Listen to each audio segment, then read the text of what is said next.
합니다. 오늘 본문 누가복음 24장에는 두 사람이 자주 등장합니다. 오늘 본문 가운데 나타난 두 천사, 그리고 예수님의 부활의 소식을 접한 두 명의 제자의 이야기가 계속해서 등장합니다. 이 두 사람의 숫자 2는 증인의 최소 단위에 속합니다. 오늘 이 본문을 기록했던 누가는 어떻게 예수님의 제자들이 부활의 증인이 되었는지에 초점을 맞추면서 이 24장을 기록해 나가고 있습니다. 그 대답은 일관되게 그들도 믿지 못했지만 증인들의 증언으로 그 예수님의 부활을 믿게 되었다라는 것입니다. 오늘 24장에는 두 부류의 증인이 나옵니다. 바로 예수님을 찾아갔던 여인들의 부류와 그리고 예수님을 향해 찾아간 두 사람의 제자들의 이야기가 등장하죠. 오늘은 그 가운데 먼저 그 여인들의 증인에 대해서 함께 살펴보고자 합니다. 여인들은 안식 후 첫날 새벽에 예수님의 시신에 바르기 위해서 준비한 향품을 가지고 예수님의 무덤을 향해 찾아갔습니다. 이른 시간에 가야만 사람들의 눈을 피해서 예수님의 시신에다가 준비한 그 향품을 바를 수 있었기 때문입니다. 그런데 사실 이 여인들이 향품을 가지고 무덤에 갔다라는 이 사실은 그 여인들도 예수님께서 말씀하셨던 부활을 믿지 못하고 있었다라는 것을 보여줍니다. 이들이 무덤에 도착해 보니 그 입구에 돌이 옮겨져 있었고 예수님의 시체가 사라진 것을 발견했습니다. 그렇지만 예수님이 부활하셨다고 그 여인들은 생각하지 못했습니다. 그런데 그때 눈부신 옷을 입은 두 사람이 갑자기 그들 옆에 나타나 있었습니다.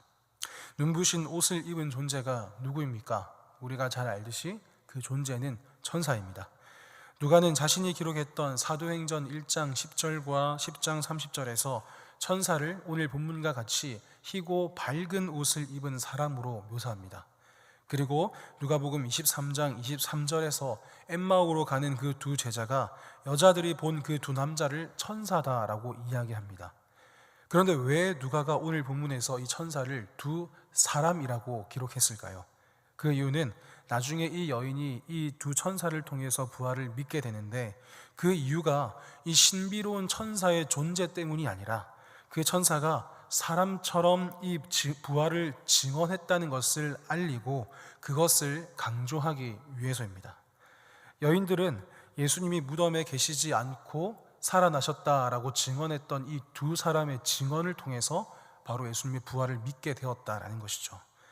그리고 이 두 천사는 그 증언의 신빙성을 높이기 위해서 예수님이 갈릴리에 계셨을 때 너에게 했던 말을 기억해 보라 라고 이야기합니다. 그 말씀의 내용이 무엇입니까? 오늘 본문 7절에 기록되어 있듯이 십자가의 못 박히심과 부활입니다. 그리고 여인들은 그제서야 예수님께서 살아생전에 자신들에게 이야기하셨던 예수님의 십자가와 부활을 그제서야 믿게 되었습니다. 이 두 천사가 여인에게 부활을 어떤 방법으로 전했습니까? 어떤 신비한 능력이나 강권적인 역사로 예수님의 부활을 증언하지 않았습니다. 두 천사가 사용했던 방법은 여인들이 목격했던 것, 여인들이 직접 보고 들었던 것, 그것을 전했을 뿐입니다.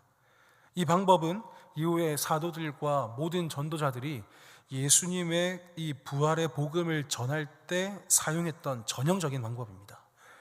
실제로 일어났던 일, 그리고 자신들이 보고 들었던 그 일을 그대로 전하는 것이죠. 그리고 이 방법은 오늘날까지 이어져서 우리가 말씀을 통해서 보고 들은 바를 우리 역시 세상의 많은 사람들에게 그 방법대로 전하고 있습니다. 두 천사가 놀라운 권능이 아니라 일반적인 방법으로 이 부활을 증언한 이유가 무엇이겠습니까? 예수 그리스도의 부활은 역사적으로 사실이기 때문입니다. 실제로 있었던 일이기 때문에 이 두 천사가 어떤 특별한 일이나 관건적인 역사로 이 일을 믿게 할 필요가 없었다라는 것이죠. 이런 두 천사의 증언을 통해서 여인들은 그제서야 예수님의 부활을 믿게 되었습니다.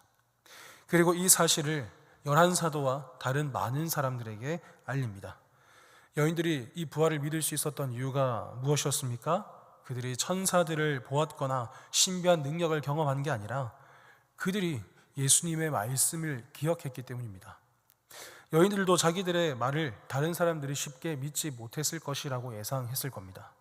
그러나 예수님이 이전에 부활을 예언하셨다는 사실을 기억해내자 그 사실을 믿고 담대히 사도들에게 다가가서 자신들이 보았던 바, 자신들이 믿게 되었던 바, 자신들이 들었던 그 예수님의 놀라운 능력의 말씀을 전하기 시작했습니다. 누가는 오늘 본문 10절에 예수님의 부활을 전하는 이 여인들이 상당히 많이 있다는 것을 기록합니다. 이것은 예수님의 부활에 대한 증거와 증인들이 얼마든지 있다라는 것을 강조하기 위한 표현입니다. 그러나 사도들은 이 여인들의 말을 들어도 예수님의 부활을 전적으로 믿지 못했습니다. 그들 역시 갈릴리에서 예수님께서 부활과 십자가를 이야기할 때 그 현장에 있었고 예수님과 함께 동행하면서 그토록 많은 예수님의 십자가와 부활의 이야기를 들었지만 그것을 기억하지 못하고 예수님의 부활을 믿지 못했습니다. 더더구나 당시 유대인들은 여인의 증언을 인정하지 않았기 때문에 그 여인들의 부활에 대한 증언을 믿지 못했을 겁니다. 하지만 말씀드린 대로 그것을 증언하는 사람은 한 명이 아니라 여러 명이었습니다. 한 명이 아닌 여러 명이 동시에 헛것을 볼 수는 없는 노릇이죠. 그래서 베드로는 사실을 확인하고자 무덤으로 갔습니다. 베드로는 정말 여인들의 말대로 무덤에 시체는 없고 세마포만 놓여져 있는 것을 발견했습니다. 누군가 시체를 훔쳐간 것이라면 세마포를 싼 그대로 훔쳐갔을 겁니다. 즉 세마포만 남아있다는 것은 예수님께서 정말 부활했다는 것을 암시하는 것이죠. 그러나 베드로는 역시 그 부활을 온전히 믿지 못한 채 그저 돌아갈 뿐이었습니다. 결국 빈 무덤 자체가 예수님이 부활하셨다라는 그 확신을 베드로에게 주지는 못했습니다. 이처럼 제자들이라고 해서 부활을 쉽게 믿지는 못합니다. 훗날 그들이 의심할 수 없도록 예수님이 직접 증거를 보여주셨고 그제서야 그들은 믿게 되었습니다.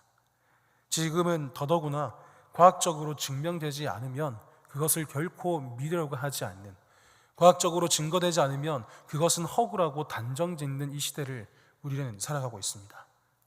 그렇게 이 시대를 살아가는 우리가 이 놀라운 예수님의 부활을 믿는다는 것 자체가 우리에게는 가장 큰 기적이고 가장 큰 은혜가 아니겠습니까?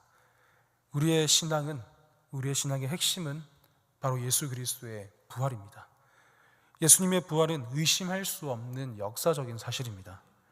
부활은 제자들이 꾸며내거나 뭔가에 똑같이 사로잡혀서 그것을 주장한 것이 아니라 여인들이 빈 무덤을 목격했다는 이 성경의 기록이 지어낸 이야기라면 유대인들에게 증인이 될 자격이 없는 이 여인들을 중심으로 이 오늘 본문의 이야기가 진행되지 않았을 겁니다. 유대인들은 메시아가 죽었다라고 그리고 그 죽은 메시아가 부활한다라는 것을 결코 기대하지 않았습니다.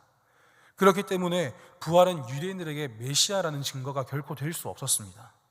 따라서 사실 예수님이 메시아이심을 유대인들에게 믿게 하려고 이 부활을 기록하거나 이 부활을 조작할 필요가 없다라는 것이죠. 시간이 흐른 뒤에 예수님의 부활에 대한 이 제자들의 선포가 공회까지 들어갔을 것이고 종교 지도자들은 이 제자들이 시체를 훔쳐갔다라고 당연히 생각할 수밖에 없었을 겁니다. 하지만 시체에 접촉하는 자들마다 부정하다라는 것을 알고 있는 이 유대인들이, 그리고 이 유대인 제자들이 시체를 훔쳐갔을 리도 없고 설사 훔쳐갔다고 할지라도 자신들이 조작한 이야기를 전하기 위해서 그들의 목숨까지 내어놓을 필요도 그리고 이유도 없었습니다.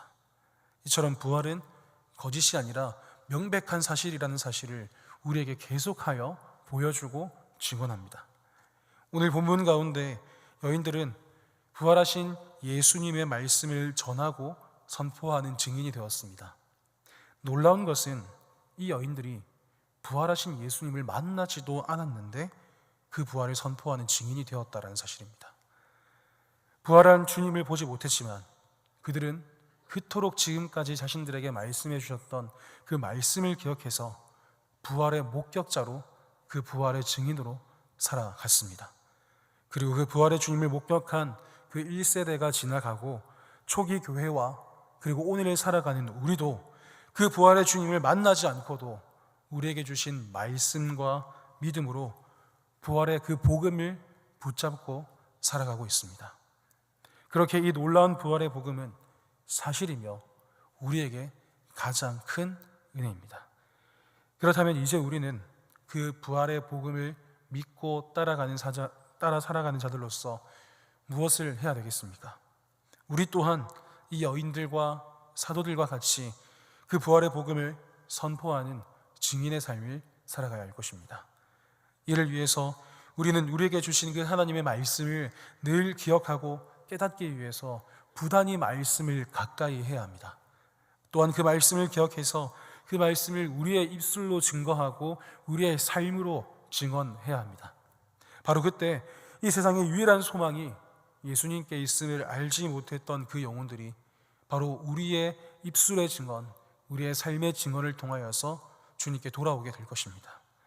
이 거룩한 사명을 따라 예수 그리스도를 삶의 모습으로 우리의 입술로 증언하여서 주님께 영광을 돌려드리는 저와 우리 모든 광중광교회 성도님들 되시기를 주님의 이름으로 간절히 축복합니다.